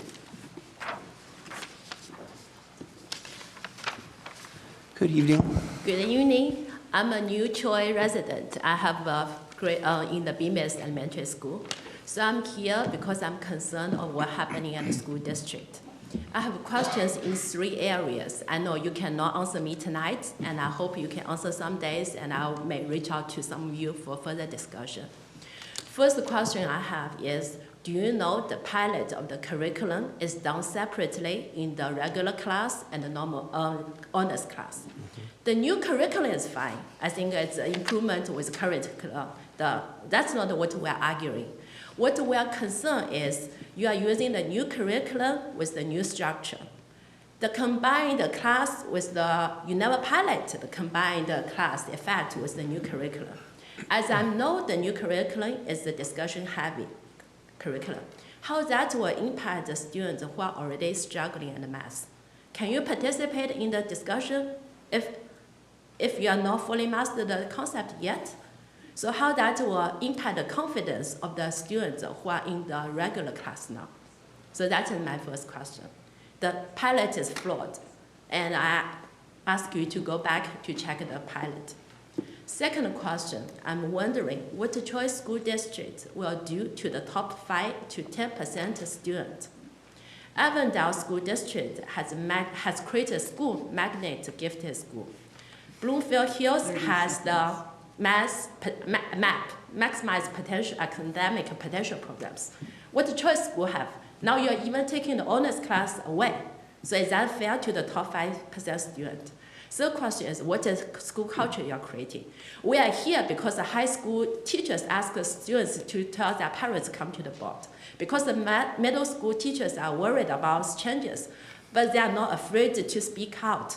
Have you honestly and privately asked their opinion? What is the school culture you are trying to create here? Thank you. I think that's an N. Is that an N? Shin. So I have Lee, I think it's Shin. Yes. Thank you. And then up on deck is Mark Gunn. Good evening. Good evening, everyone. I'm questioning what the rationales behind these changes are. Where communication about data, survey, or proposal of these changes has been made between you and us. Every student is unique, and our society is competitive. Taking away the honor class hurts more gifted and usually hardest working students. Every student has unique learning abilities. For the students who want to achieve high standard levels, we should support and challenge them instead of putting them down to lose learning interest. We should provide opportunities for everyone to learn differently. That is where equity comes from. As we know, we have awesome high school students who are taking AP courses or getting scholarship before they go to the universities. Removing the honor classes will become a tumbling blocks and hindering their honor develops. On the one hand, you want our students to be excellent. On the other hand, you cut off their opportunities to gain a competitive advantage. Troy School District will lose their students who are willing to take honor classes. They will move to another school district. Consequently, the school district will not only lose education funding from the government, but also make average scores go down, which will affect reputations of the entire school district.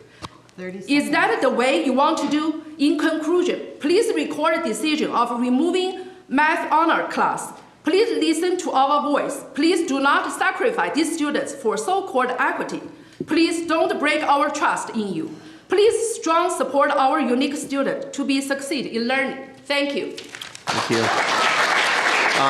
Mark Gunn is up. And Mark, up is Yan Liang. And then Good evening, school board. Forgetting to ask again if you have kids in the district, so I'll. Mark Gunn, say 5 minutes?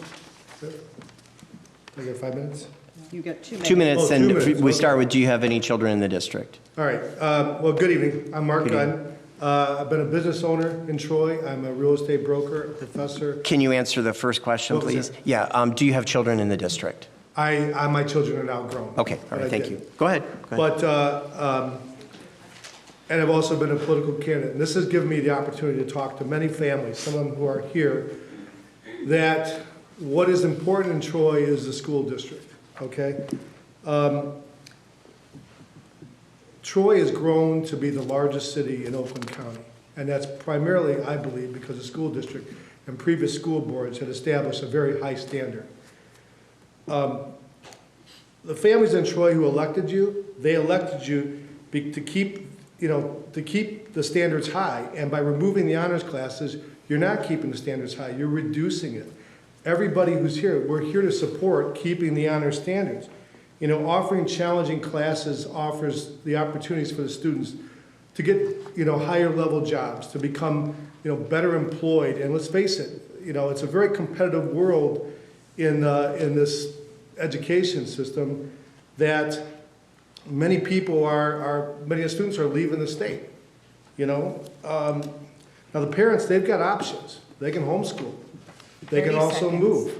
And I think this is something you need to consider because we're going to have enrollment declining. None of us want that. What we want is we want the honors class to be kept, keep the standards high like the previous school boards did, and let these kids have the opportunity to be challenged. Thank you. Yan Liang. And then up on deck is Sean Jiang. Good evening. Good evening. I'm Yan from Troy, and my son is a 4th grader. I'm here to oppose removing honor. We need a real question and answer session, not a YouTube channel you're talking to the air. We don't need you to tell us, it is great, it is awesome. We don't need these empty talk. In order for us to trust you, we need to see data, which we already asked you a long time ago. If you haven't had them, you should at least get it ready by now. Because when you are getting the conclusion to eliminate other classes, you should have the data by hand, and now is the time to show us. Keeping it from us make us wondering, are you hiding something, or is there no evidence at all? As for data, it's supposed to be based on scientific control conditions, meaning the observation is based on only one factor chain, with or without honors. And all the other factors, school, gender, age, levels of learning abilities, etc. are kept the same. I highly doubt you had done that. We are irritated not only because of the honor classes. This is only a trigger. This made us realize how lack of transparency our school district board are.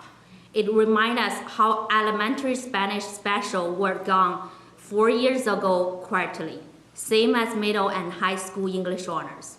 Stop pretending nothing happened because we won't 30 give up seconds. until we get our answers. Thank you. Thank you. And then our last speaker is Sean Jiang.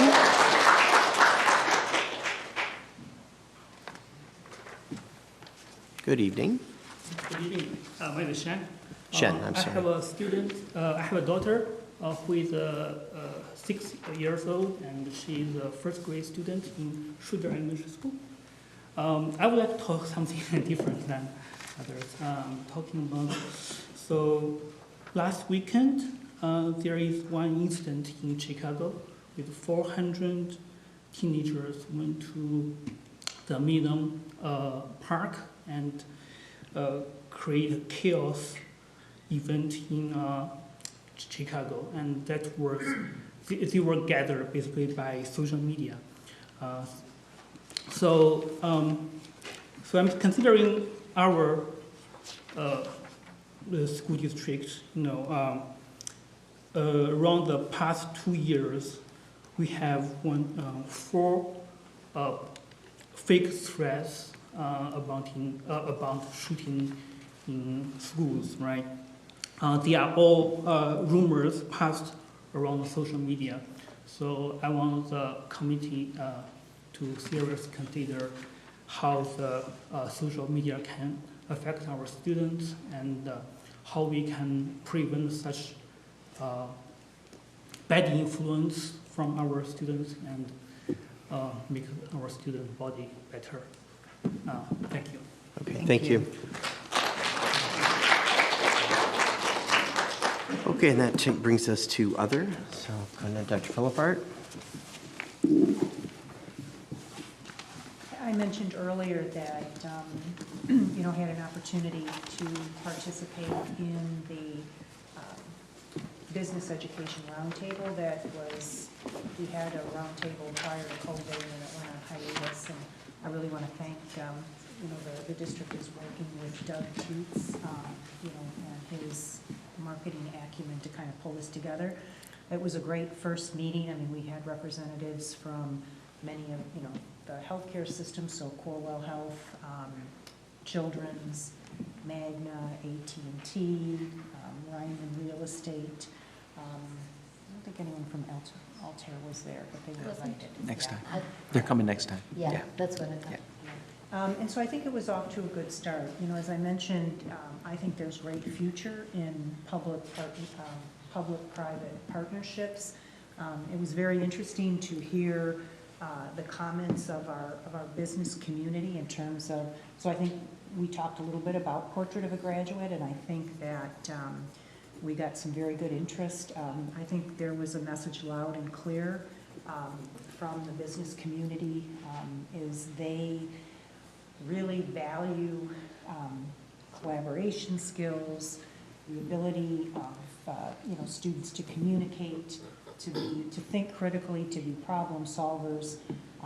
Interestingly enough, they expect them to come in with some skill set, but they believe that those kind of skills to do the job they can teach as long as there is the other foundation. So I think we got some good information. There was some brainstorming in terms of what next steps could be for partnerships, but really the opportunity of getting students the opportunity to do more project-based learning out of the classroom, experiencing, kind of the world of work. I think there was a lot of good energy around that, as well as strong interest for many of these companies to engage with our students in school. So anyways, I think it was a good start, and we'll see where it goes, but I was very, very impressed with the attendance for this restart. That's great, because in talking to the high school students, that's one of the things they wanted, is they want the same thing. They want to be able to see, apply what they're doing in the building to things outside the building. Yep. So I'm glad we've got business leaders saying, sure, we can do that, or we're interested in doing that. That's great, okay. I have nothing for tonight, so. Okay. I just want to add a few comments about the conference that I've gone to and learned a lot of things. One of the things that was touched upon at the conference is also public-private partnership and how we can utilize them for good, mutual good, I guess, for the community as well as for the schools. And there's several examples at the schools that we've been in. The other things I've also learned was how to use student voice. Student voice. So involve students in decision-making here as well, whether it comes to, there are lots of presentations done where the students were like superintending student advisory board like we do. Mm-hmm. And I think we do many of that as well, but there's more that can be done where they use the students to be involved in a lot of activities in the schools as well, like whether it be sustainability activities or choosing of the menu or choosing of the food selection kind of thing. So they're very invested in the schools as well as what classes they're learning and so on, some of the things that we've learned. Other things that also include some of the things that she just talked about, which is involving the community with activities that both of us can mutually be beneficial for. Like we have the tennis courts that we're working on. Similar, like the school that I've gone to, they've had tennis programs, not tennis, golf, right? Golf Yeah, program, right. because they live in a community that golf is big. And some other schools have for mentorships, where they have every high school student in junior and senior years have an outside mentor from the industry who will be paired in the areas that they may be interested in or maybe not. And they're now at a level of 60% match to every student in the district have a mentor from outside community. What do the mentors do? Oh, they help them understand the careers outside. Okay. Okay. More like guide them through the careers decisions and so on. And like these mentors can tell them that, I mean, not everybody needs to go to college, for example, if someone wants to go into some other areas and so on. The other big thing that I've learned from there is this ratio, which is a surprise and new thing for me as well. They said 1, 2, and 7, which is for every job in the economy that requires a master's, one job. There are 2 jobs apparently that require an undergrad degree and 7 jobs that require potentially only an associate degree. And Or less, or an associate's. Or an associate. Okay. Which I don't know if we are considering that as educators, and we should probably look into some of those things and see how it works for us. Okay. Some things like that, and that's pretty much all I've learned from Okay. All right, thanks. Ms. Alish? So something struck me at the beginning of the meeting when we were going through Hold on a second. If you want to have a conversation, can you go outside? Because it's really distracting. We're trying to have our meeting here. So if you want to stay, that's fine, but we don't want you talking over the people who are speaking. Thank you. when we were awarding our support staff and our teachers of the year, just in general, how many dedicated people it takes to run all of this. So I do want to thank our teachers and all of our staff, because none of this functions without them. And I think it's important to keep in mind that it takes a lot of people to make all of this work. I do also want to say this April was a special month, I think, for lots of families. Ramadan is coming to a close, so I do want to wish a happy Eid to all of our families that are going to be celebrating on Friday, and a belated happy Passover and a happy Easter. We had a lot of our community was celebrating lots of things this year. Thank you. Mr. Hoff. I think it's important to celebrate the fine arts in our school district. And the best way that we can do that is for our community to take in the wonderful exhibit at the Troy Community Center with all of the artwork, the pastels, the digital work, the pottery, the drawings from all aspects and all students from both Athens, Troy High, Smith Middle School, and so forth. The artwork is absolutely phenomenal, and it would take at least a couple hours to take in all of the fine work that is done there. It's just one aspect, and I'm sure that Dr. Wilson will talk about our stage presentation at Athens, but I'm sure she will. But the fine arts that is on display at the Troy Community Center is well worth the time to take it in and admire and see the hard work that both our students are doing and the mentorship from our teachers from all of our schools that are on display. How long do we have before that gets pulled down? Is that through the weekend? It's up through the weekend. Carrie, is that through the weekend? Or is They just put it up. I was gonna say, I thought it was for a couple weeks. Oh, is that for a couple weeks? Oh, okay, all right. I don't want to miss it. I missed it last year, so now I want to know. Yeah, fantastic. I know. I always love the art show, so. Go ahead. Okay, good. Dr. Wilson? Yeah, I really just echoing a lot of the things that my colleagues have already stated. This year, there were so many teachers and support staff who were nominated, who were worthy, and we are incredibly grateful for the immense dedication that the staff puts in the way that they continually love on and serve our students. And so I just want to thank them for all of their hard work, as well as our administrators and central office staff and teaching and learning.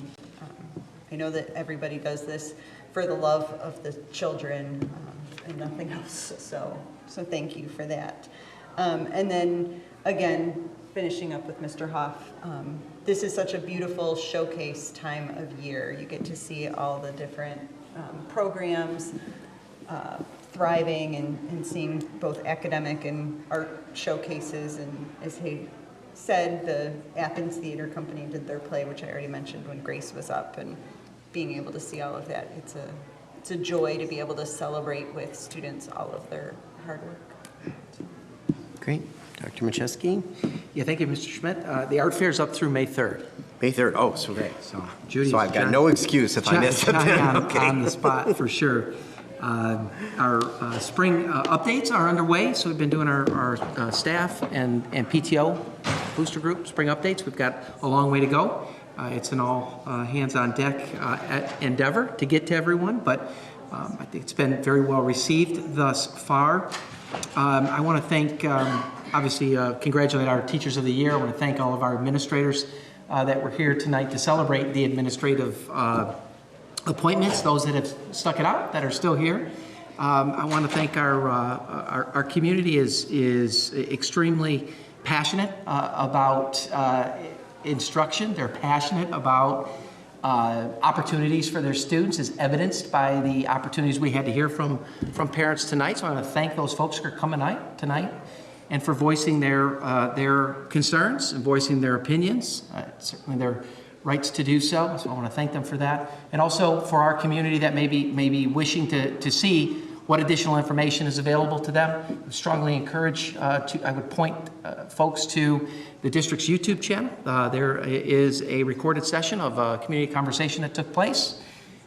You can also have access to information on our website regarding curriculum changes and all of the work that went into that. Again, strongly encourage folks to take advantage of that information if they wish to. That's it. Thank you.